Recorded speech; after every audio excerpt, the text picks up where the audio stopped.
se agradece un montón.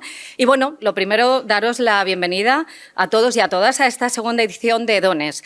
Dones es un evento que tenía previsto celebrarse el pasado 7 de marzo, que es el día, la antesala, el día previo al Día Internacional de la Mujer, y como bien sabéis, tuvo que aplazarse por la alerta climática. Hoy, por fin, nos reencontramos aquí en la Universitat Jaume I de Castellón, con más fuerza, con más convicción y, sobre todo, con las mismas ganas de generar un cambio real en nuestro sector.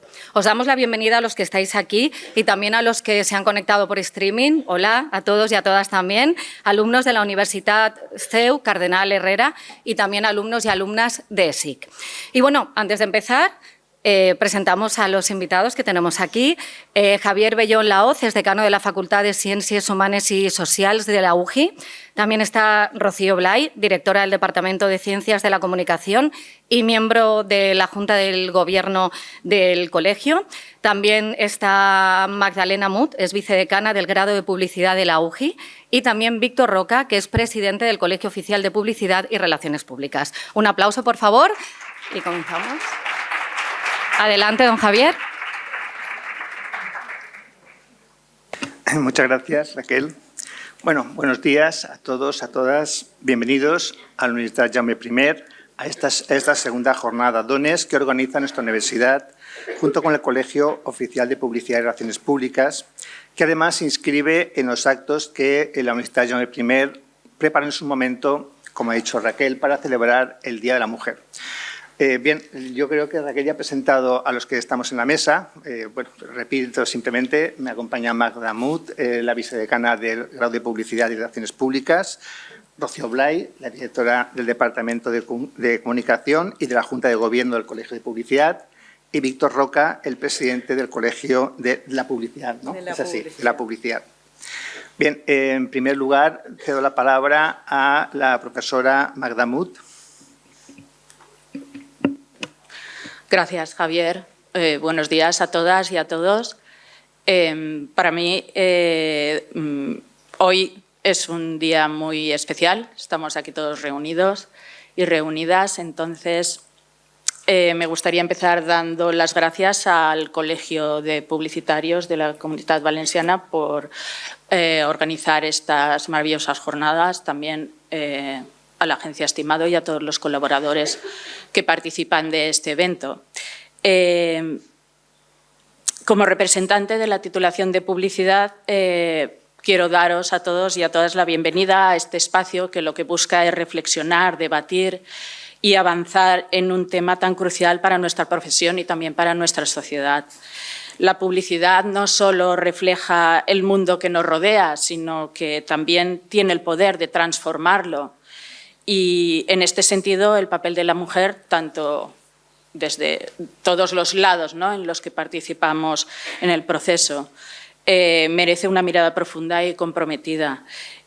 Y además estas jornadas llegan en un momento que para nosotros es muy especial porque nuestra titulación está evolucionando. Así que pienso que vamos a disfrutar todos y todas de estas jornadas. Llevándolo a mi terreno, ¿no?, que es hablar sobre la construcción de marca, la verdad que hoy en día exige esa construcción de marca una comprensión profunda, ¿no?, de las dinámicas demográficas y económicas que hay. El otro día leía que si bien la población mundial en porcentaje de hombres y mujeres es pareja, hay zonas donde hay un poquito más, ¿no?, de mujeres que de hombres, y Europa es una de ellas donde hay más mujeres. Y también decía la estadística que hay muchas más mujeres que tenemos titulación superior que hombres. Entonces, en algún momento algo imagino que tiene que cambiar. Las mujeres en verdad son un segmento crucial en el mercado con un creciente poder adquisitivo, influencian las decisiones de compra, y esto exige que estas estrategias que hacemos los profesionales vayan más allá, ¿no?, de esos estereotipos, ¿no?, que hasta ahora se han utilizado, y conecten de verdad con las necesidades y las aspiraciones reales.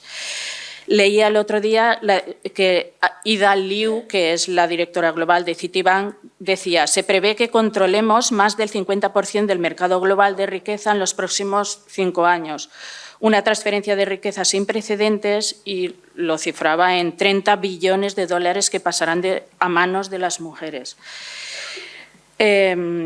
A pesar de su evidente importancia, tanto en el volumen como en el valor, las mujeres siguen siendo a menudo a veces objeto de campañas de comunicación que son superficiales y clichés, que no logran conseguir mostrar la complejidad y la diversidad que hay. Y pues, por no querer extenderme más, espero que estas sesiones nos inspiren, nos hagan cuestionarnos cosas y nos motiven para seguir creando con responsabilidad e innovando. Gracias.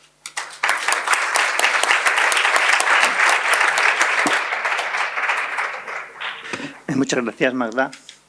A continuación tiene la palabra Rocío Blay, directora del Departamento de Comunicación. Pues muchas gracias, Javier.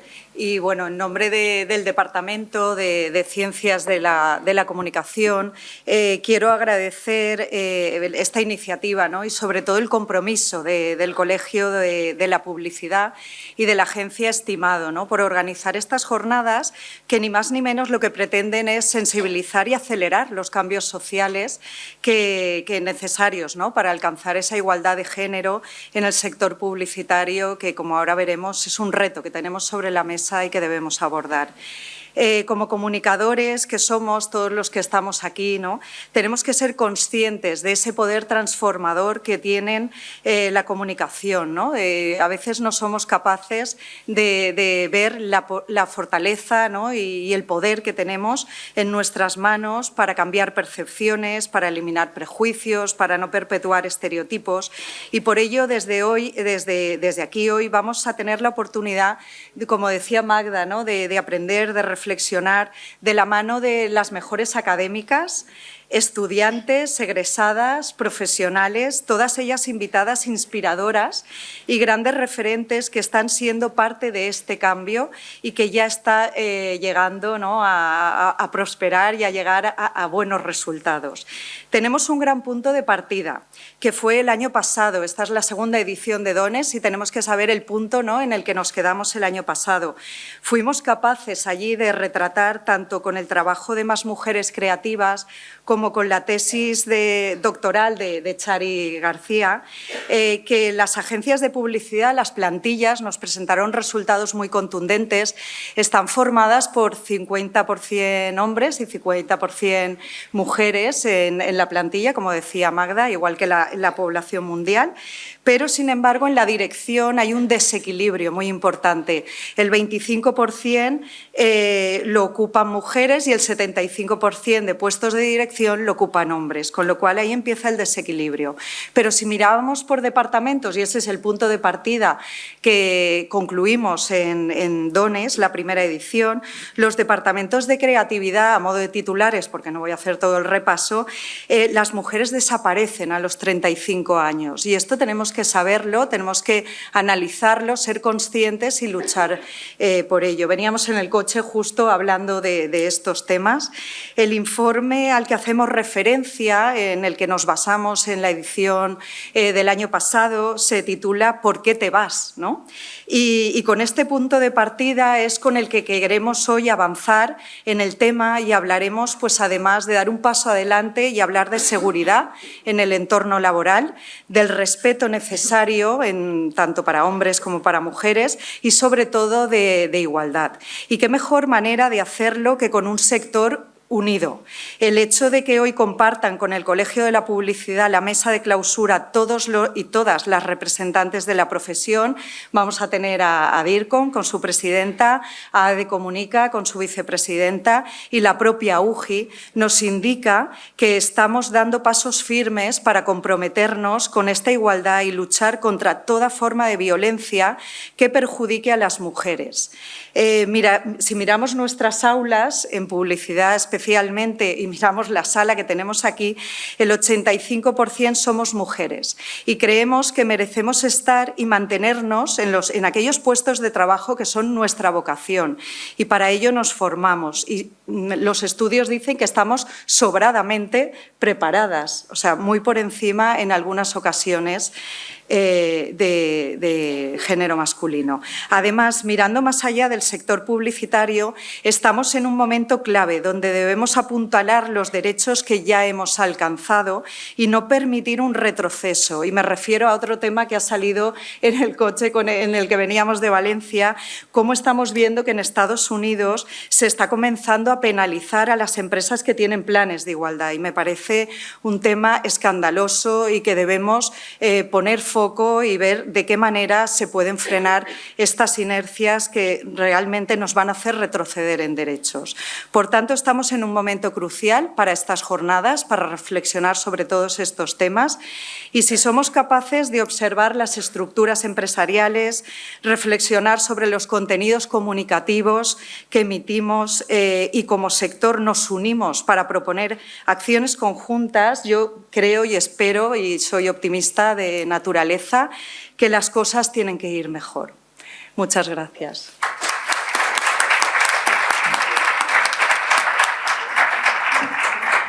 Muchas gracias, Rocío. Y cedo la palabra ahora a Víctor Roca, el presidente del Colegio La Publicidad. Gracias, Javier. Bueno, me toca a mí cerrar esta primera mesa de apertura, dándos la bienvenida y extendiendo los agradecimientos a vosotras y a vosotros por estar aquí. Fundamentalmente a vosotros por estar aquí. Sois el futuro de la profesión y es un orgullo tener este salón lleno para hablar de una temática como esta.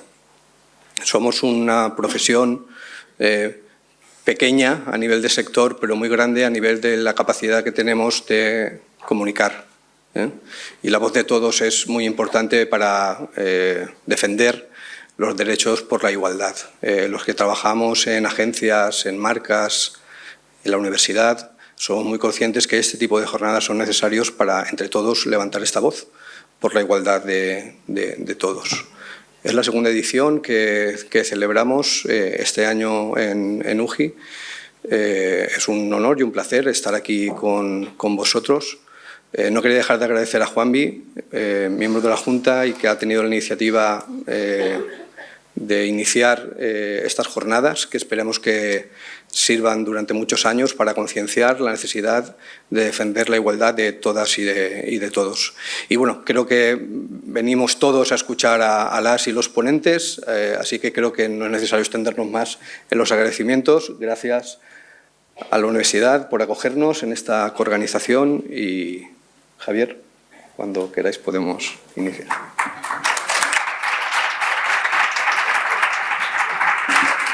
Muchas gracias, Víctor. Bien, yo como representación institucional quiero mostrar pues la satisfacción, la gran satisfacción tanto de la Universidad Jaume I como de la Facultad de Ciencias Humanas y Sociales, poder acoger este tipo de jornada. Bueno, Víctor se sorprendió un poco en su Parlamento diciendo que bueno, se sorprendía de la gran acogida y de la multitudinaria acogida, ¿no?, de estas jornadas. Bueno, ya le comentaba a Rocío que todo lo que organiza el Departamento de Ciencias de la Comunicación es siempre multitudinario, lo cual, la verdad, para los que tenemos poco como oficio, ¿no?, este tipo de inauguraciones institucionales es motivo de orgullo. Poder estar aquí en este tipo de salones, que tanto lo que organiza publicidad, periodismo, comunicación visual, es siempre absolutamente multitudinario, lo cual es altamente gratificante. Bien, decía que es un motivo de satisfacción para esta universidad y para nuestro centro. En primer lugar, por la excelencia de las ponencias presentes en el programa. Es todo un lujo contar con la intervención de Mónica Moro, referente en la Dirección Creativa Internacional de la Agencia McCann, académicas como la catedrática María Isabel Menéndez y el abogado José Buenaventura, que sin duda abordarán el tema que hoy nos ocupa desde diferentes perspectivas. Pero sobre todo es un motivo de satisfacción porque este tipo de iniciativas se ajusta a uno de los planteamientos estratégicos de esta universidad. Como seguramente recordará la vicerrectora de Responsabilidad Social, Políticas Inclusivas e Igualdad, Elsa González, en la clausura de esta jornada. Pero también de nuestra facultad. También nuestra facultad porque en nuestro centro se desarrollan numerosas líneas de investigación y de transferencia del conocimiento que se sustentan en las sinergias entre los estudios de inclusión e igualdad y los de comunicación. Esta orientación, a modo de como una dinámica transversal, está presente en numerosas actividades académicas y de gestión de nuestro centro, lo que creo refleja la sensibilidad y compromisos desplegados desde los estudios de humanidades y de ciencias sociales por el respeto, la seguridad y la igualdad, que es el lema de esta jornada, en el ámbito académico.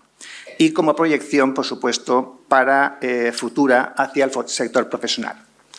Nada más, muchas gracias a todos por el éxito de esta convocatoria. Rocío, Víctor, Magda, y podemos dar por inauguradas estas jornadas. Muchas gracias. Muchísimas gracias. Buenos días a todos y a todos.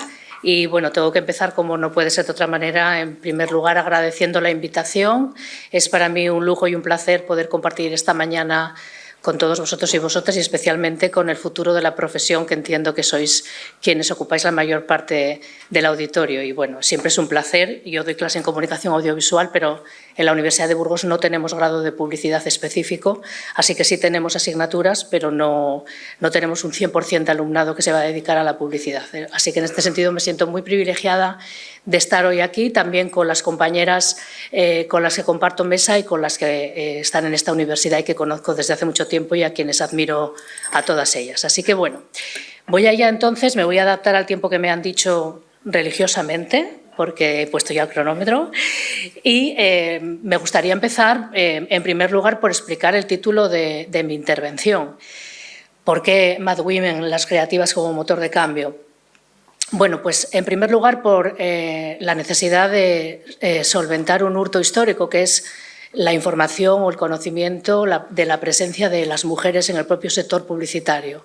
Seguimos a día de hoy todavía desconociendo los grandes nombres, tanto del pasado como actuales, en una profesión que, como otras, tiene esta rutina de ir olvidando sistemáticamente las aportaciones de las mujeres, que casi no forman parte de la bibliografía que conocemos y mucho menos de las buenas prácticas que se enseñan en las universidades. Esto pasa en todos los grados, todos los títulos y todas las esferas del conocimiento, y también pasa en publicidad. Así que he querido utilizar este nombre teniendo en cuenta que la llegada masiva de las mujeres, especialmente occidentales, al mundo laboral a lo largo de todo el siglo XX ha ido de la mano de la lucha por la igualdad de oportunidades, y esto evidentemente aplica también al sector publicitario, ¿no? Si nos remontamos a los años 60, por ejemplo, a donde se ambienta la famosísima serie de televisión Mad Men, que debería ser de obligado visionado en un grado como este. No sé si la habéis visto ya, si no, yo sugiero que la veáis. En la serie de televisión Mad Men, que mi alumnado ya no conoce, porque el profesorado universitario tenemos un grave problema, y es que vivimos el día de la marmota.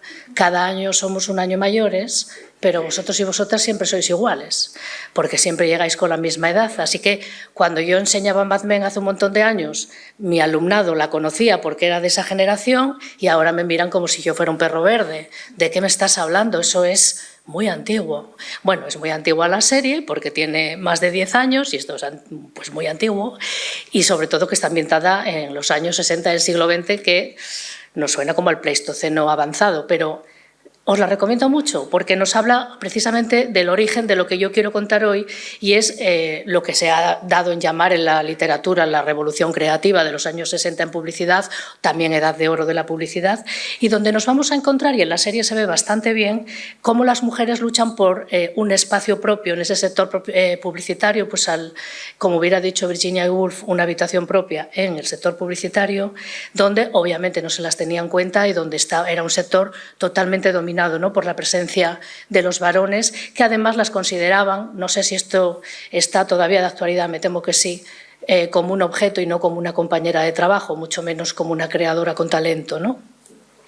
Bueno, en la serie se ve cómo algunas mujeres tímidamente conquistan, porque depende realmente de su propio esfuerzo, conquistan algunas posiciones importantes y especialmente la de creativa. Es verdad que Mad Men tiene una mirada complaciente respecto de algunas problemáticas, especialmente la violencia sexual, que es un tema que no toco porque lo vais a tener en otra intervención, pero sí que es verdad que empieza a haber una serie de personajes, de roles importantes que obedecen a lo que también sucedió en ese momento en la profesión. Sin embargo, si nos vamos a la literatura, encontraremos que el término con el que se denomina a estos creativos de la época es el de Mad Men, olvidando obviamente a las mujeres, ¿no?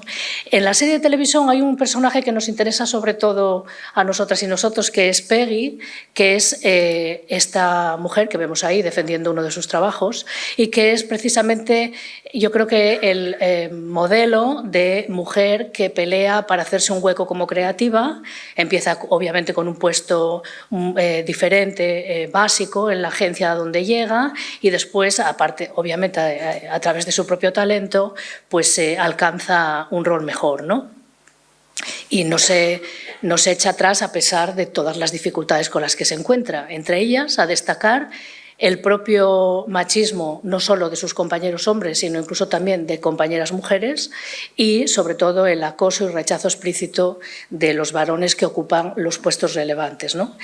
Este personaje me interesa que sepamos que ha sido objeto de mucha investigación en la academia y hay, bueno, pues diferentes teorías sobre en quién se habría inspirado. Podemos preguntar al creador de Mad Men y nos lo dirá seguramente, pero a mí me gusta quedarme con la inspiración de Jane Maas, que es una de las grandes publicitarias de los años 60. Y creo que es una gran inspiración para entender cómo empezaron las mujeres en la publicidad en esta época, que decíamos era la edad de oro de la publicidad, ¿no? Bueno, sí, a lo mejor la habéis visto en las aulas porque los tiempos van cambiando y las profesoras feministas y los compañeros feministas las llevan al aula. Desde luego, cuando yo estudiaba periodismo, no escuché ni un solo nombre de mujer. Es verdad que fue el siglo pasado, pero tampoco fue hace tanto. Fue el siglo pasado literalmente, pero bueno, podía haber escuchado algún nombre de mujer, no escuché ninguno. Por supuesto que a Maas la conocí mucho más tarde cuando hacía el doctorado, porque yo busqué esos nombres de mujeres. Ahora empiezan a ser algo conocidas, ¿no? Pero me interesa cómo ella misma lo cuenta en este libro, que es el que yo he robado el título para mi charla, Mad Women, donde ella se apropia de este término que, como veíamos antes, solo se había definido en masculino, ¿no? Y ella, bueno, es una señora conocidísima por muchas cosas, como por ejemplo esa campaña publicitaria de Nueva York, que es un icono global, aunque el gráfico no lo hizo ella, pero me interesa ver cómo ella lo cuenta. Mirar esta frase que me parece bastante ilustradora. Dice: tal vez las mujeres que entramos en el mundo publicitario en los años 60 estuviésemos locas de verdad, por lo de Mad Women, ¿no? Pensar que podíamos penetrar en ese mundo dominado por los hombres, en el que la única forma segura de convertirse en redactora creativa era empezar de secretaria y escribir por la noche anuncios sobre productos hipotéticos sin que nadie nos pagara. Estábamos irritadas. Casi todas las mujeres con las que he hablado sobre el mundo laboral en los tiempos de Mad Men me han comentado lo furiosas que se sentían por estar tan cansadas y los reproches que se hacían por no desempeñar satisfactoriamente ninguna de las funciones que debía cumplir. Esto lo dice ella, no hace falta que lo interpretemos nadie, ¿no? Así que este es un punto de partida, ¿no? En el que podemos, esto sigue siendo así, no sigue así. Ojo, me gusta traer los años 60 porque es una referencia de ese momento maravilloso de la publicidad, pero tenemos que saber que las mujeres en publicidad están desde el principio, o sea que están desde antes, ¿eh? Y bueno, se cita generalmente a diferentes pioneras, por traer solo dos nombres, que seguramente ya tenéis en vuestros apuntes, y si no, os animo a que las busquéis, ¿no? Tenéis ahí a Mathilde Weil, que en 1880 creó una agencia, considerada por tanto la primera profesional en Estados Unidos, y Fitzgibbon, que también fue copywriter en los años 20 para los almacenes Macy's. Así que, y luego también fundó una agencia ella en los años 50. Son solo dos ejemplos de toda esa historia sobre mujeres que se nos ha hurtado y que empieza a estar solucionándose desde las aulas de los grados en publicidad, pero que todavía sigue siendo un déficit muy importante conocer los nombres propios y las aportaciones de las mujeres y también conocer las dificultades que tuvieron que enfrentar, no por ser creativas, sino por ser mujeres. Y esto es una diferencia. Podemos hablar del sector publicitario en general con todas las dificultades que tiene. Por ejemplo, ahora hablamos, ¿no?, de crisis económica, de cambios en el modelo puramente publicitario, pero hay unas dificultades que las mujeres se enfrentan por ser mujeres.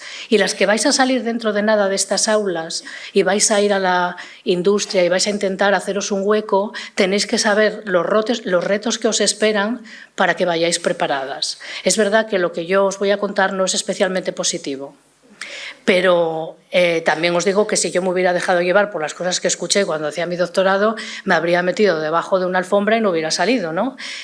Las mujeres tenemos que empujar porque hemos demostrado que el talento lo tenemos, pero los retos que nos esperan tenemos que conocerlos para estar preparadas y poder empujar, ¿no?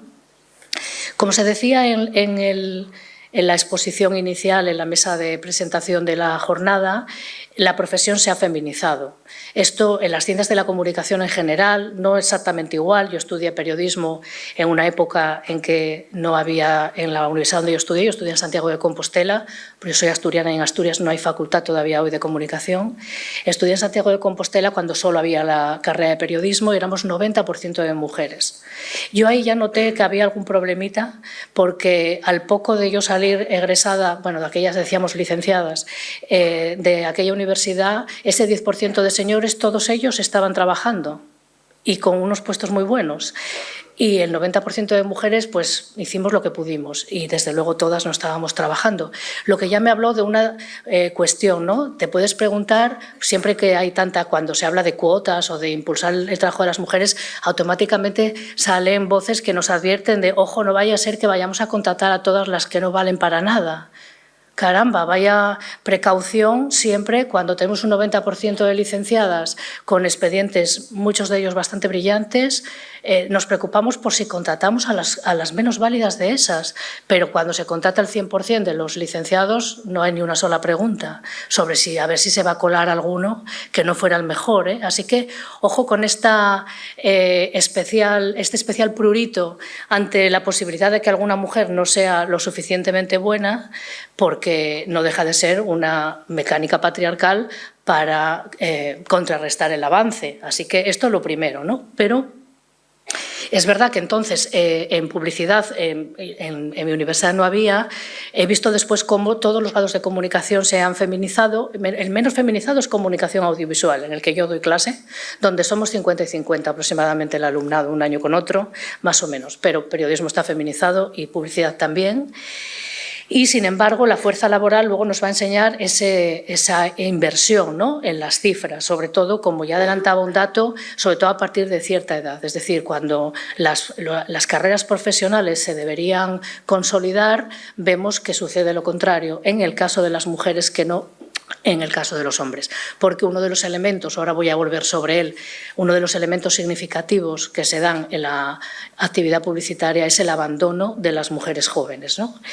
Esto es verdad que no deja de ser una profesión donde las mujeres y los hombres jóvenes tienen un valor, porque la creatividad siempre ha estado asociada al riesgo y también a las ideas novedosas, a la innovación, pero luego cuando vemos la configuración de las agencias o de los diferentes puestos, vamos a ver que esto, bueno, es más bien un estereotipo que una realidad, ¿no? Lo que está claro es que el abandono temprano de las mujeres hace que una gran mayoría, un 71%, tienen pocos años de experiencia. Es decir, que si vamos a mirar toda la gente que está en la industria, nos vamos a encontrar que con expertise, con una carrera larga, con un montón de años a sus espaldas, lo que llamamos senior, vamos a encontrar menos mujeres que hombres. Y aquí me traigo uno de los estudios, creo que antes se mencionó uno de estos, ¿no? Cómo los estudios que se hacen regularmente sobre la industria publicitaria nos ofrecen sistemáticamente una información muy similar. Es decir, que hay un cambio lento, porque lo que yo veía en cifras hace 20 años cuando hacía mi doctorado sigue siendo muy parecido y ya no caben explicaciones como es que las mujeres acaban de llegar y todavía son pocas. Es que ahora mismo cuando miramos hacia atrás ya deberían estar las senior y no están. Luego aquí hay algún elemento que está fallando y que también os digo, no es especialmente diferente a otras profesiones. El mundo laboral y especialmente el mundo laboral relacionado con cuestiones como creatividad o innovación no está especialmente feminizado. Las mujeres llegan pero no se quedan, o las mujeres están y están en peores condiciones. Así que estas cuestiones son importantes, ¿no? Una de ellas tiene que ver con lo que las mujeres cobran. Las mujeres cobran menos que los hombres en todas las profesiones. El concepto de brecha salarial es un concepto que se utiliza en diferentes indicadores de la Unión Europea para demostrar que las mujeres en todas las profesiones cobramos menos. Es profundamente injusto. Y además es tremendamente desmotivador, porque digamos que la ilusión con la que tú llegas a la profesión puede hacer, y además sobre todo en las actividades creativas, os recomiendo leer el libro El entusiasmo de Remedios Zafra, es brutal, porque el entusiasmo, digamos que tolera la falta de recursos. Nos gusta tanto hacer lo que hacemos que lo hacemos casi gratis. Esto es una trampa. Tenemos que reclamar siempre cobrar por nuestro trabajo y además cobrar el mismo salario que nuestros compañeros. Pero en la socialización de las mujeres se incluye el divorcio con el dinero. Para las mujeres todavía hoy está mal visto hablar de dinero y tenemos muchas menos competencias negociadoras, muchas menos. Así que quizá tendríamos que poner en los grados algún tipo de asignatura sobre cómo negociar tu salario cuando salgas al mundo laboral, porque esto ya lo contaba Deborah Tannen en los años 80, cómo las mujeres no se atrevían a reclamar el dinero que merecían, y esto todavía se da hoy en la empresa, porque también funcionan otras cuestiones que son hijas de la socialización de género, como por ejemplo el síndrome de la impostora, ¿no? A las mujeres nos cuesta mucho más trabajo demostrar nuestra valía porque todo el sistema nos anima a que seamos mucho más prudentes, especialmente a la hora de defender nuestro talento, ¿no? Así que ahí tenemos cuestiones, ¿no? Como los datos los tenéis en los estudios, no hace falta que los detalle, pero sobre todo hay menos mujeres según van pasando los años. Y después está la cuestión de la brecha salarial y también un poco cómo las mujeres en las empresas de publicidad no están en los mismos roles habitualmente que los varones. Y todo esto va a consolidar ideas y sobre todo resultados, ¿no? Antes mencionaban en la mesa este informe, el ¿Por qué te vas? Me encanta el título porque es muy publicitario. Y en realidad nos está diagnosticando uno de los mayores problemas en la publicidad, que es es decir, las mujeres que son mayoría en unas aulas, porque entiendo yo, por vocación han elegido la publicidad, cuando llegan a la empresa son mayoría las que abandonan. Esto puede pasar en otras profesiones también, pero en publicidad es un hecho bastante significativo que nos habla de, por un lado, esa sensación de, una vez que el entusiasmo desaparece, la sensación de fracaso cuando trabajas mucho pero no está reconocido en salario ni en otras cuestiones, sobre todo cuando la exigencia como profesional es muy superior y eso supone una obligación de esfuerzo continuo que no se ve recompensado, y luego también las cuestiones que a las mujeres afectan prácticamente en toda la vida laboral, que es sobre todo la existencia de violencia sexual, que no la voy a tocar, como dije, porque hay una mesa específica, pero una conferencia, pero sobre todo también la cuestión de la imposibilidad de combinar la vida personal con la vida laboral en un sector, que es el creativo, que exige una total disponibilidad de tiempo. Y el tiempo y el espacio son dos elementos que afectan muchísimo a las mujeres. Los espacios, porque están rotulados en masculino y, por tanto, son espacios hostiles a la presencia de las mujeres. En esto, si tuviera tiempo, me extendería, pero es un tema no menor, que en las políticas de igualdad se ve como relevante, y el otro, la cuestión del tiempo, la falta de tiempo para atender todas esas cuestiones que las mujeres todavía casi llevamos en exclusiva sobre nuestros hombros. Así que, por diagnosticar lo que nos cuenta este informe, aquí algunos de los testimonios que están en las diapositivas están en el informe, nos habla sobre todo de la sensación de estar jugando en campo contrario, que explican muchas mujeres creativas. Como veis, la que está en la diapositiva, una creativa senior, dice: tenía súper claro que me metía en la boca del lobo, porque cuando yo empecé en mi departamento había muy pocas mujeres. Esta sensación de estar sola es un elemento disuasorio para seguir, porque te sientes, ¿no?, que no estás en un grupo de seguro, que no estás en un grupo de confianza. Sin embargo, las mujeres tienen una buena autopercepción sobre su capacidad creativa. Cuando llegan, sin embargo, a estos espacios masculinizados, no solo porque hay muchos hombres, sino sobre todo porque hay códigos de la masculinidad. Y esto hace que tus propuestas sean menos tenidas en cuenta o que sea más difícil llevar adelante una iniciativa propia, ¿no? Así que, aunque las mujeres son capaces, generalmente más organizadas, etcétera, etcétera, el estereotipo del genio creativo, Mad Men es esto, el genio creativo es algo para los varones. No, en español no tenemos ni la palabra genia, hacéroslo pensar. Si no tenemos ni palabra, quizá es que nos cuesta trabajo situar la propia realidad de las mujeres que son genias en lo suyo. Luego vais a escuchar a una, que me encanta porque la sigo desde hace años. Y esto quiere decir que por muy realizada que te sientas, motivada, etcétera, etcétera, cuando la empresa lo que te devuelve es otra cosa, pues puede animar al abandono, ¿no? Aquí tenemos otro testimonio. Me ha pasado que en una reunión he dicho una idea y nadie me ha escuchado. Esto de las mujeres sabemos bastante. A una mujer le escuchan menos, dice una directora creativa. Yo, por lo menos, lo que he ido sintiendo es que en las reuniones, a medida que iba haciéndome mayor, me quedaba más sola. Así que estas cuestiones yo creo que son importantes. Otro elemento, decía antes, es la brecha salarial. El sentirse infrapagada, algo que las mujeres saben perfectamente, es un elemento desmotivador. Pero es interesante porque los varones, muchos de ellos, dicen no saber que las mujeres cobran menos que ellos. Bueno, por si acaso alguno no lo sabe, ya os lo estoy yo diciendo. Entonces, vale, podemos mirar para otro lado y pensar que no nos afecta, pero si como compañero, tus compañeras que trabajan igual que tú o incluso son mejores que tú cobran menos, como mínimo tener la información. No sé ya si luego hacer algo al respecto, pero por lo menos tener la información, ¿no? Porque ¿qué pasa si no? Pues el síndrome de la impostora. Al principio eran dudas sobre ti misma. Cuando ya te entiendes que no tiene que ver contigo, entonces ya es rabia. Está interesante esto de la rabia, porque como no nos enrabietemos un poco, nos van a comer la tostada, que suele decirse de forma popular, ¿no?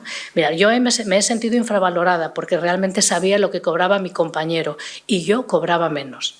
Esto es muy duro de vivir. Lo puedes aguantar un tiempo por aquello del entusiasmo, pero llega un momento en que cuando vas a pagar los recibos, tú dices, yo no llego a fin de mes y estoy haciendo lo mismo que mi compañero. Y sobre todo, no están teniendo en cuenta mi valor y mi expertise, porque llevo aquí X tiempo, porque he demostrado que trabajo muy bien, pero luego el salario no me lo devuelve, ¿no?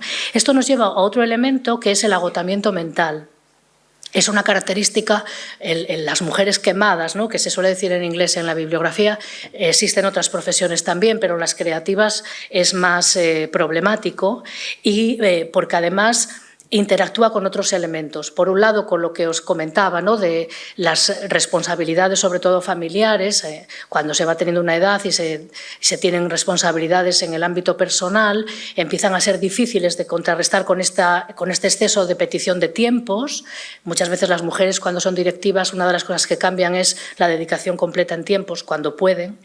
Y también está la dificultad para seguir los ritos informales. Lamentablemente, todavía hoy muchas cuestiones se deciden tomando una cerveza después del trabajo. Y en este tomar la cerveza o ir al gimnasio o en algunos sitios incluso a lugares bastante más problemáticos que un bar, pues que no voy a mencionar, pero que todo el mundo lo está sintiendo, ¿no?, claramente mencionado fuera de campo, pues estas cuestiones son ritos masculinos. Y esto muchas veces las directivas lo cuentan. Salimos de la reunión, se habían tomado unas decisiones y al día siguiente por la mañana llegué y se habían tomado otras. ¿Dónde se habían tomado? Pues en esos ritos informales que todavía son masculinos y que las mujeres solemos adoptar menos. ¿Por qué? Pues por el otro elemento que decía, la necesidad de conciliar el trabajo con la vida personal. Las mujeres todavía asumimos una carga mucho mayor, solemos hablar de hijos e hijas porque es un elemento importante, pero no es el único. A mí me gusta recordar, quizá porque voy teniendo más años, que tenemos muchas veces personas mayores, dependientes. Y esa dependencia de personas mayores a veces dura muchos años y además a veces es de 24 horas porque no hay escuela infantil como para los niños y niñas, y tener a una persona mayor, 80, 85, 90, 95 años que necesita cuidados todo el día es algo que de momento están asumiendo las mujeres casi en exclusiva y que nos aparta de las profesiones porque es inviable cuidar, sobre todo además cuando ahora, por ejemplo, tenemos una vida que nos lleva a trabajar en un sitio, tener la familia en otro. Yo lo digo porque soy una expatriada histórica, yo soy asturiana, trabajo en Burgos, mi padre murió en esta comunidad autónoma y no llegué a tiempo. No llegué a tiempo porque estaba dando clase. Así que estas cuestiones son así y debemos pensar que las empresas tienen que adaptarse a la vida y no al revés. Y la vida es la de todos y todas, cada cual tiene sus responsabilidades y también sus opciones de vida. El ocio también es importante. Tenemos que tener tiempo para ir a tomar una cerveza si queremos, o para ir a dar un paseo, o para leer, o para todas esas cosas que hay que ganarse el dinero primero para conseguir ese tiempo y luego disfrutarlo, pero que en las profesiones como las creativas es un poquitín más difícil, ¿no? Bueno, aquí os pongo algún testimonio. Tengo hijas, lo pasé muy mal porque sentía que lo hacía todo mal. En el momento que eres madre, tu carrera o se termina o pasas a hacer trabajos secundarios. Así que, bueno, insisto en que pensemos en todas estas necesidades para poder saber los retos a los que nos enfrentamos, no para que abandonemos. Abandonar es el resultado de no tener instrumentos ni herramientas para solucionar o para enfrentarnos a estos retos. Yo os animo a que automáticamente incorporéis la idea de rabia y necesidad de avanzar y de que el sitio nos lo hemos ganado por derecho propio. Así que últimos 5 minutos para entrar en las conclusiones. O a modo de conclusión, porque yo tampoco tengo varitas mágicas para solucionar los graves problemas de la profesión, de esta y de otras, pero sí que tenemos que conocer por dónde tenemos que pelear cuando lleguemos a la empresa y cuando trabajemos por nuestra cuenta como profesionales de un sector con estos problemas estructurales que he dicho rápidamente, ¿no? Por un lado, la necesidad de que la brecha salarial y las dificultades económicas no sean el elemento que nos haga abandonar, porque en realidad es la trampa que el sistema nos pone para que dejemos los huecos y los grandes puestos siguen ocupados por varones. Tener en cuenta que la frustración que nos produce la ambición no resuelta es muy importante y, por tanto, tenemos quizá que hacer grupo, unirnos entre nosotras, buscar estrategias comunes para ser más fuertes, porque una de las cuestiones que tienen las empresas de comunicación es que históricamente tienen poca tradición colectiva. Y este mundo individualista en el que estamos a veces nos anima, yo voy a vender mi producto, lo voy a vender súper bien y voy a ser la creativa más importante. Y esto a veces pues va a ser que no funciona, casi nunca. Porque además la publicidad es un trabajo casi siempre en equipo. Luego, hacer equipo con otras mujeres. El patriarcado nos dice a las mujeres que las mujeres son nuestras peores enemigas y esto es una trampa enorme. Las mujeres son las que saben en dónde estamos todas y ayudarnos entre nosotras en un entorno que está feminizado debería ser casi obligatorio, pero como no lo es, os animo a que desarrolléis estas estrategias, ¿no? Esto nos hará pues, ser más fuerte ante las dinámicas excluyentes que tienen todavía esas empresas, esos códigos masculinizados, y quizá poder negociar de una manera más solvente lo que ahora es muy difícil, que es conseguir, digamos, que medidas que flexibilicen sobre todo la permanencia y la cuestión de los horarios intensivos tan incompatibles con la gestión de la vida y con la gestión de las responsabilidades y, por tanto, bueno, en realidad de la felicidad, voy a decir. Ya sé que esto suena un poco así flower power, pero ser felices en el trabajo es muy importante. Y si te gusta mucho lo que haces, pero ir al trabajo es algo insoportable porque no puedes ni descansar el tiempo suficiente, pues obviamente vamos a acabar abandonando, ¿no? Así que la frustración nos va a llevar al abandono, tenemos que ser capaces de lidiar con la frustración, ¿no? Porque además la pérdida de talento que supone que las mujeres se vayan a casa después de haber dedicado 5, 6, 10 años de su vida a formarse, después de haber dedicado su juventud a una empresa o a varias, y que luego se vayan a casa, es una pérdida de talento enorme que no solo afecta a ese individuo de forma personal, afecta a realmente la sociedad, que se pierde ese talento y la inversión que ha hecho en él y que además no es de justicia abandonar. Por tanto, yo creo que la igualdad nos conviene a todos y a todas y os animo a que seáis fuertes y a que nos demostréis lo que valéis, que es mucho. Gracias. Nuestra siguiente ponencia es una intervención clave para entender cómo se manifiestan y se deben enfrentar el acoso sexual y el abuso de poder en nuestro entorno laboral. Nuestro siguiente invitado es el abogado especializado en Derecho Laboral, con una sólida trayectoria en asesoría a empresas y administraciones públicas, y actualmente vocal del Colegio de Graduados Sociales de Valencia. Su enfoque combina el conocimiento técnico con un compromiso real por la prevención y la intervención ante situaciones de violencia o desigualdad en el trabajo. Damos la bienvenida a José Ventura. Adelante, José, con su ponencia El acoso sexual y moral en el marco de las relaciones laborales. Adelante, tienes todo lo que necesitas técnicamente, ¿todo claro? Fantástico. Yo no me puedo estar sentado, es un problema. Soy un culo inquieto y además me siento incómodo sentado. Tengo que confesar, yo esta misma ponencia parecida la di el jueves pasado en el Consejo General del Poder Judicial a magistrados y a compañeros. Claro, cuando he llegado aquí y he visto el auditorio, he dicho, Pepe, cambia el guión porque no. Entonces, yo no voy a hacer mucho caso a la presentación. Casi prefiero que sea una especie de interlocución entre vosotros. Y yo, en primer lugar, agradecer al Colegio de Publicistas, agradecer a la UGI, agradeceros vuestra presencia. ¿Qué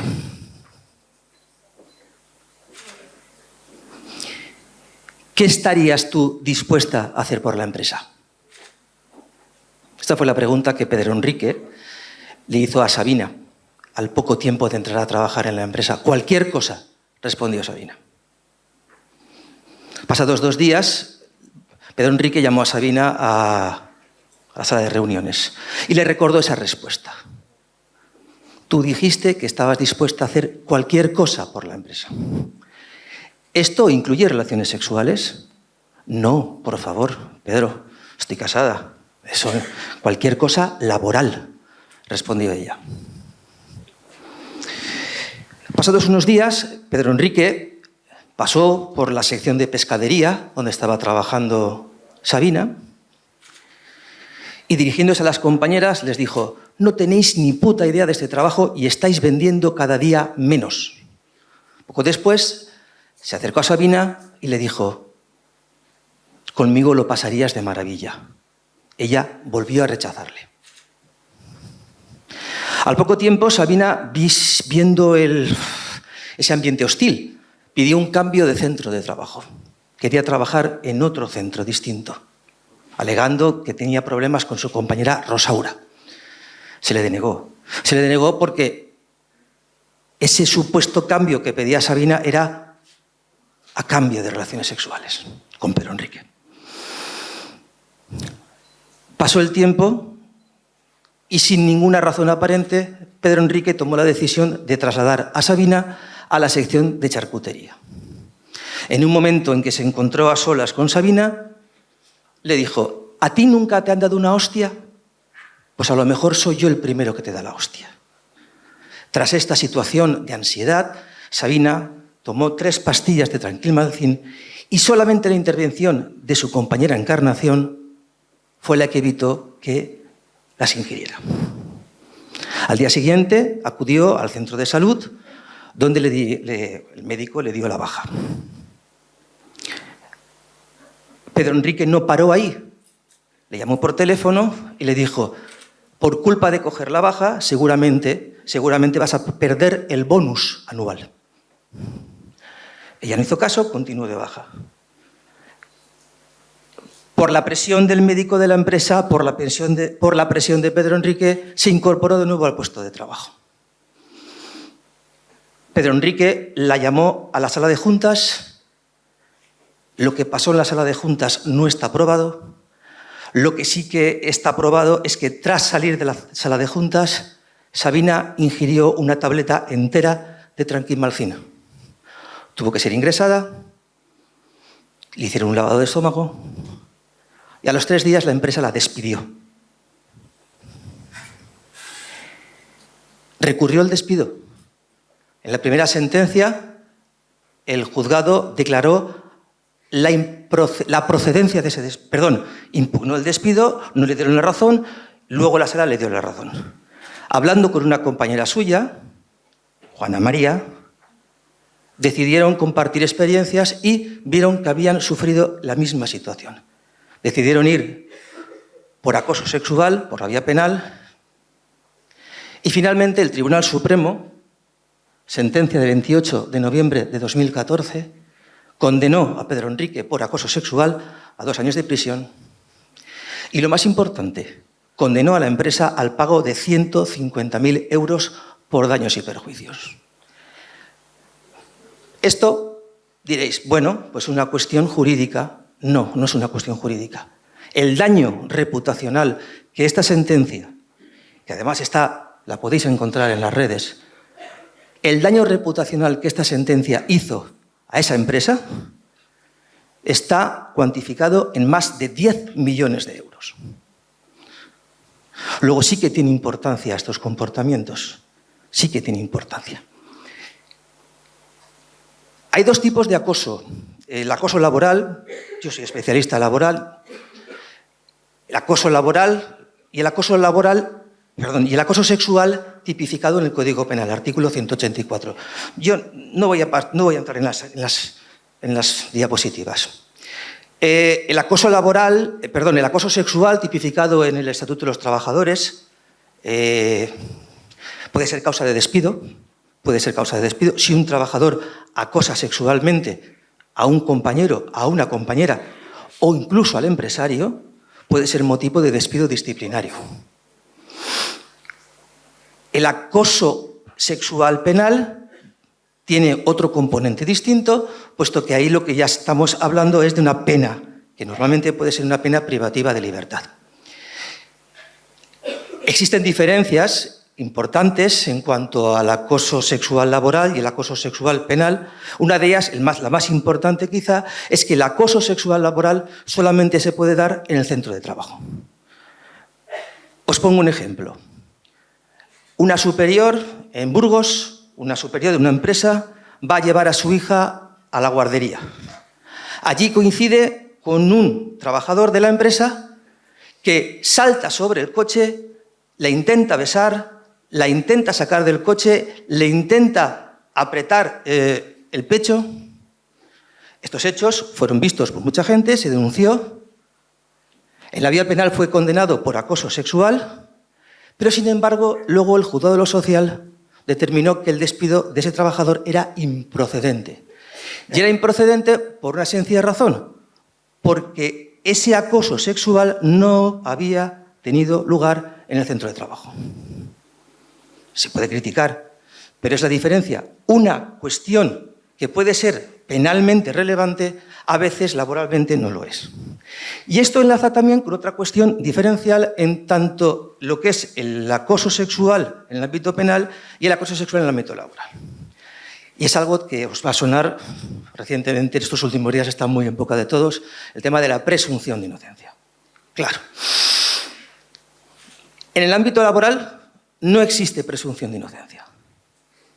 El señor que ha acosado a una compañera no tiene presunción de inocencia. ¿Qué significa esto? ¿Alguien sabe lo que es la presunción de inocencia? ¿Qué es la presunción de inocencia? Bien, el artículo 24 de la Constitución establece que una persona es inocente mientras no se demuestre lo contrario. Es un principio garantista en todo sistema jurídico. ¿Qué significa? ¿Significa que una persona, cuando no se prueba que es culpable, es inocente? No. Eso significa que no es culpable, pero no que no es inocente. Ese es un principio única y exclusivamente aplicable en el derecho penal, no en el derecho laboral. De tal forma que podemos encontrarnos muchas veces con que el trabajador que ha sido despedido por un acoso alude a la presunción de inocencia y los tribunales le dicen, no, oiga, en el ámbito laboral no hay presunción de inocencia.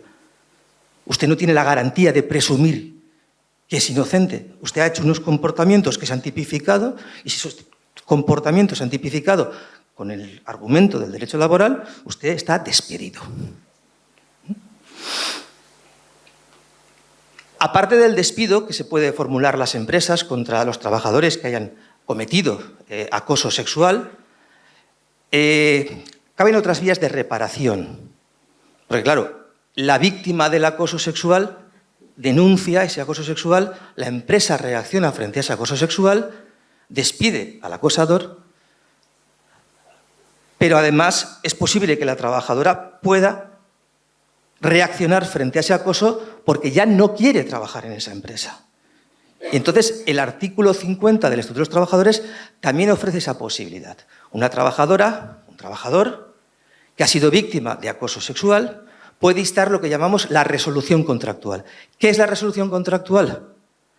Yo pido irme de la empresa, pido que se resuelva mi contrato de trabajo porque he sido víctima de acoso sexual. Lógicamente, todo tiene que haber un procedimiento de prueba, aporto las pruebas como que ha sido acoso sexual y a partir de ahí tengo derecho a resolver mi contrato de trabajo percibiendo la indemnización que me correspondería como si fuera un despido improcedente, actualmente 33 días por año. ¿Y aquí se agotan todas las posibilidades de resarcimiento frente al acoso? No, no. Cabe otra tercera vía, que es la alegación de vulneración de derechos fundamentales. Es posible que yo haya sido víctima de acoso sexual, pero yo no quiero dejar mi trabajo. Yo quiero seguir mi trabajo. Yo lo que quiero es que cese ese comportamiento vulneratorio de derechos fundamentales y al mismo tiempo que se me repare ese daño causado.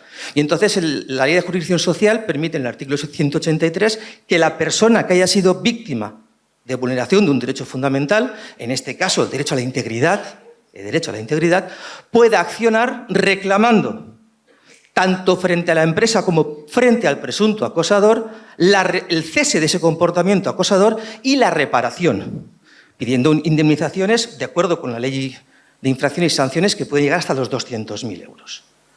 Lo normal es que las indemnizaciones se queden entre 7.500 y 30.000 euros, pero sí que hay sentencias que condenan a las empresas, ojo, y a los compañeras que han ejercitado ese acoso al pago de esas indemnizaciones.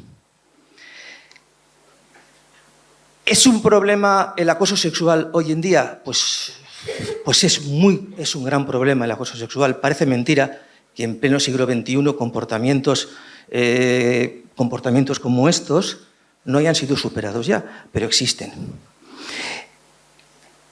Y existen comportamientos que se efectúan activamente por o bien compañeros o bien por el empresario.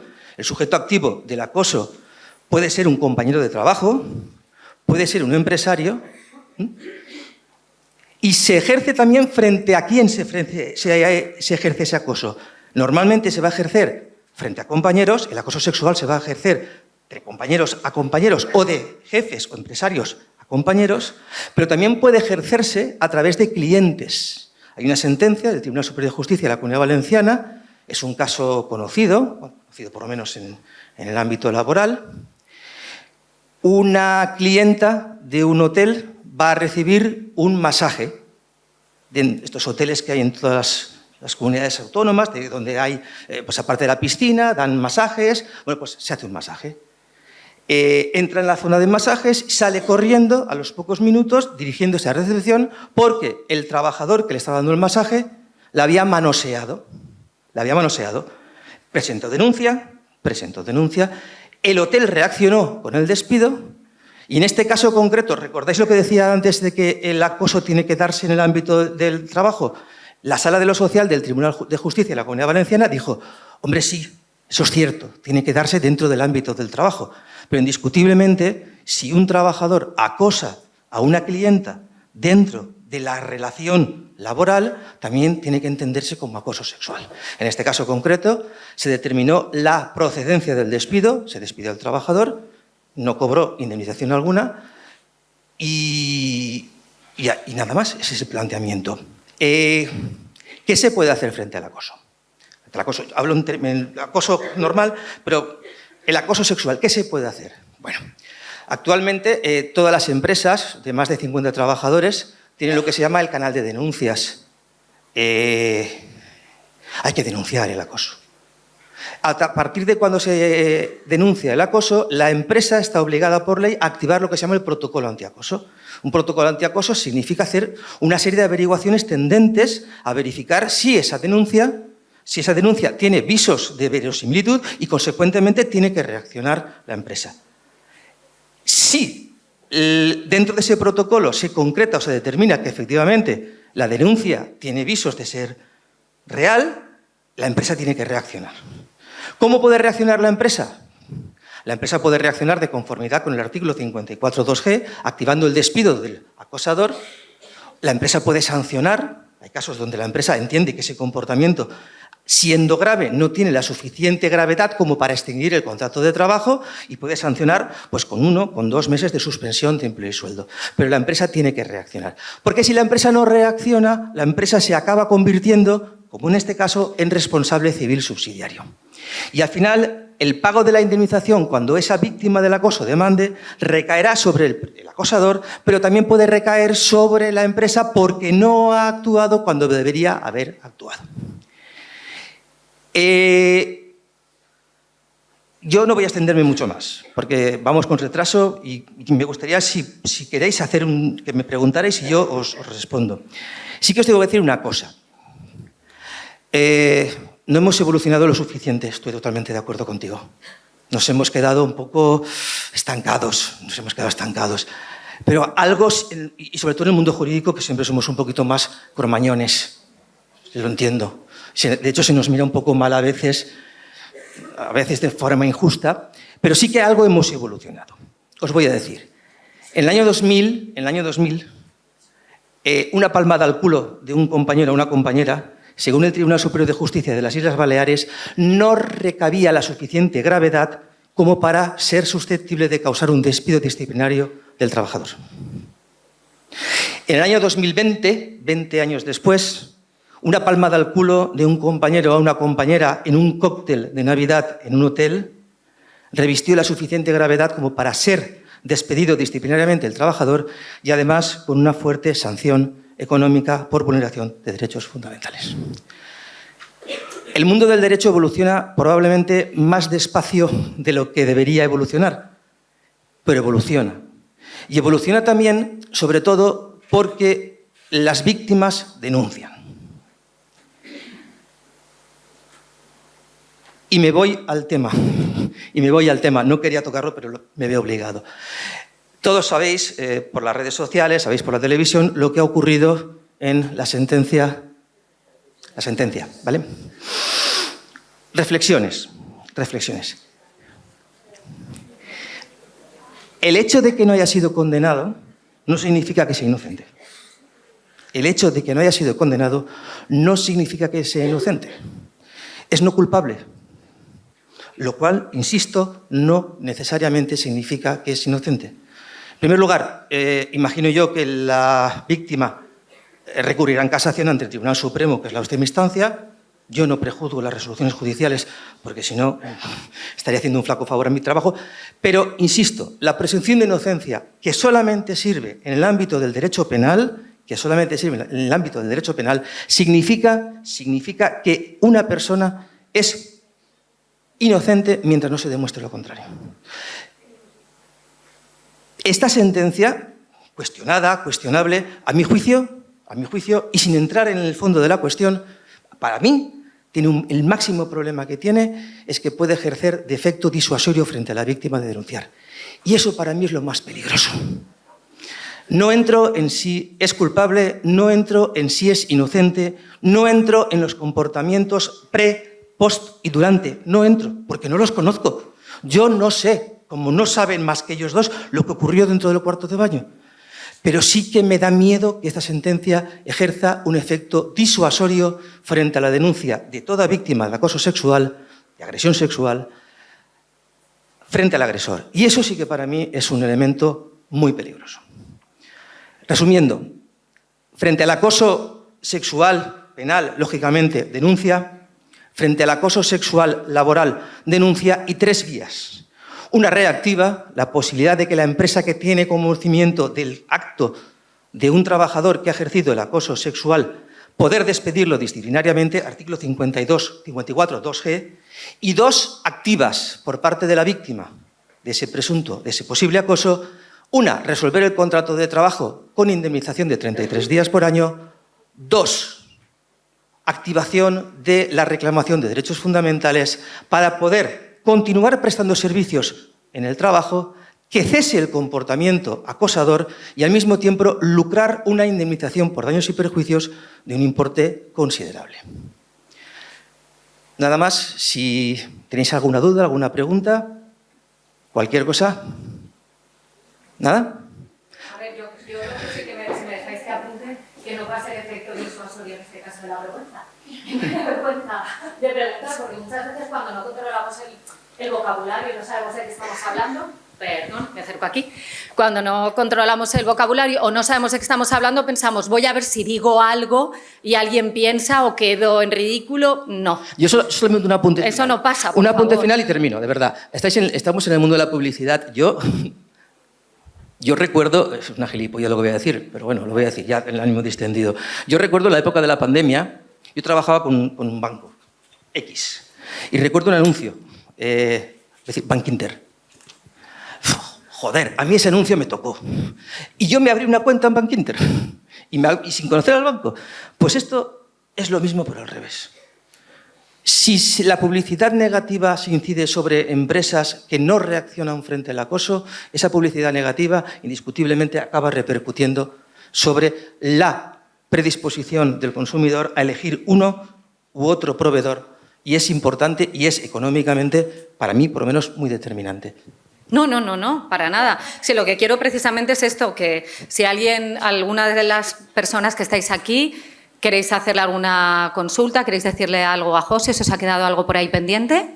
No sé, es que como yo creo que todas ya lo tenemos como bastante claro, ¿no? Podemos ir y decir que ha pasado José, esto, ¿te quieres etcétera, venir aquí y conmigo? después tenemos ejemplos como el que acaba de pasar la semana pasada, en el que primero en un juicio se le declaró culpable y después, por unanimidad, inocente. Y yo entiendo que son interpretaciones, ¿no? desde los jueces. Entonces deberíamos empezar por cuestionar cómo se llegan a estas cuestiones. Deberíamos empezar por arriba, porque lo de abajo nos lo conocemos. Por arriba es todo el sistema judicial, que en lo que yo sé no ha cambiado desde la muerte del dictador. Entonces, a lo mejor me equivoco, porque tampoco sé tanto, pero claramente estamos donde estamos por lo que estamos. Sí, probablemente tengas razón. Pero claro, cuando ves la ponente de la sentencia de apelación del TSJ, es que la ponente, la presidenta de la sala, la ponente que dicta la sentencia, es una activista del feminismo. Con lo cual, algo está fallando. Algo está fallando. Está claro que algo está fallando. Yo insisto, no sé, nadie sabe lo que pasó allí dentro. Sabemos lo que pasó previamente, pero nadie sabe lo que pasó allí dentro. Pero sí que de alguna forma... No... Pero tiene que ver con cómo se interpreta. Si seguimos así, ¿lo vamos a denunciar? Ese es el problema. Ese es el problema.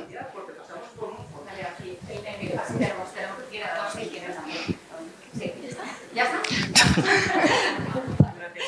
Bueno, si alguien quiere levanta la mano y le acercamos el micrófono, aunque quiero coger el hilo de lo que decía antes María Isabel, por ejemplo, que habías comentado, que hacía referencia que si no estaría bien, ¿no? en el grado tener pues una asignatura, no bromeabas, aunque apuntabas que creo que es necesario, con el tema de las competencias negociadoras, que coincido absolutamente contigo, que no sé si ahora menos, pero durante mucho tiempo hablar de dinero, a mí siempre se decía, ¿no?, que empobrecía la conversación y, bueno, yo trabajo, tú pagas y no nos gusta hablar mucho de esto. Entonces, no sé, José, también o el resto de los que estáis aquí, las que estáis aquí, si coincidís o si pensáis que tenéis la suficiente información para cuando os encontráis en una situación incómoda, conocer qué es lo que pasa, tanto si hacéis lo que se supone que hay que hacer como si no hacéis lo que se supone que hay que hacer. O sea, ¿consideráis que manejáis esa información? Por tu experiencia, ¿crees que esta generación tiene esa información? Me ha encantado tu ponencia. Me ha encantado tu ponencia. Salvo el maltrato personal que he sufrido como género masculino, que bueno, empiezo a tener asumido, pero bueno. A ver, hay un mito y una realidad. En la brecha salarial hay un mito y una realidad. La realidad es que, según convenio colectivo, todos los de una misma categoría salarial perciben el mismo salario. Es decir, si Olga trabaja como creativo superior, según convenio colectivo, percibirá 1.700 euros brutos al mes. Y si Nacho trabaja como creativo, según convenio, cobrará 1.700 euros brutos mensuales. Lo que pasa es que luego, esto que es una realidad y es un axioma, es así, el convenio colectivo no puede discriminar, el Tribunal Constitucional lo ha dicho desde muy antiguo, luego viene la perturbación. ¿Y esa perturbación a qué lleva? A que en el salario mínimo del convenio colectivo no discrimino, pero cuando yo me siento personalmente con Nacho, le digo, pero Nacho, vas a ganar 1.700 euros y luego una mejora voluntaria de 1.500. Y ahí es donde viene la brecha salarial y la discriminación. No en el convenio o en el mínimo convenio, sino en la mejora. Yo pacto con Nacho un salario superior. ¿Por qué? ¿Por su valía? A lo mejor sí. A lo mejor es que Nacho tiene unos componentes creativos que no sé, que Olga no los tiene. Pero en la mayoría de los casos eso no es así. Es el sesgo de género que lleva en muchas ocasiones a fijar salarios superiores sin atender posiblemente la capacidad, el mérito de la persona, sino atendiendo posiblemente a ese sesgo que debemos reconocer que llevamos muchísimos años. Yo otro día me ponía a ver anuncios de publicidad. ¿Os acordáis del anuncio de Soberano? Que es cosa de hombres. ¿A alguien se le ocurre ese anuncio hoy en día? No. Esto es un camino largo. La evolución desde el punto de vista jurídico, no os podéis imaginar, y os lo digo yo, que vivo en los juzgados, no os podéis imaginar la evolución que a lo mejor desde la sociedad no se percibe, pero desde el profesional no os podéis imaginar la evolución que supone. En Valencia hay 18 juzgados de lo social. 18. Uno no cuenta porque es el de ejecuciones. 17. De los 17, 15 juzgados son titulares mujeres. 5 varones. ¿Se ha perturbado el sistema? No. Se da por hecho de que para acceder a la plaza de magistrada, la persona que la ocupa ha hecho una oposición, un temario, entonces tan capacitado está el señor magistrado del juzgado social número 7 como la señora magistrada del juzgado social número 9, exactamente igual.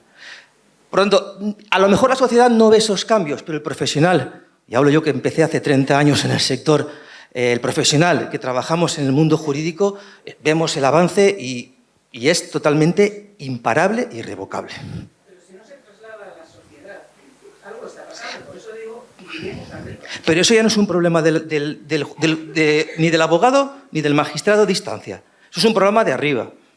Es que no es un problema... Al final el magistrado aplica la ley. Te puede gustar más, te puede gustar menos. A mí hay sentencias que digo, para matarlo. Y otras sentencias que digo, ¿cómo me han dado la razón? Pero mira, hay un principio latín que dice, dura lex sed lex. La ley es dura, pero es la ley. La ley se aplica. Claro, como todo en la vida, al final el juez cuando resuelve sobre pruebas.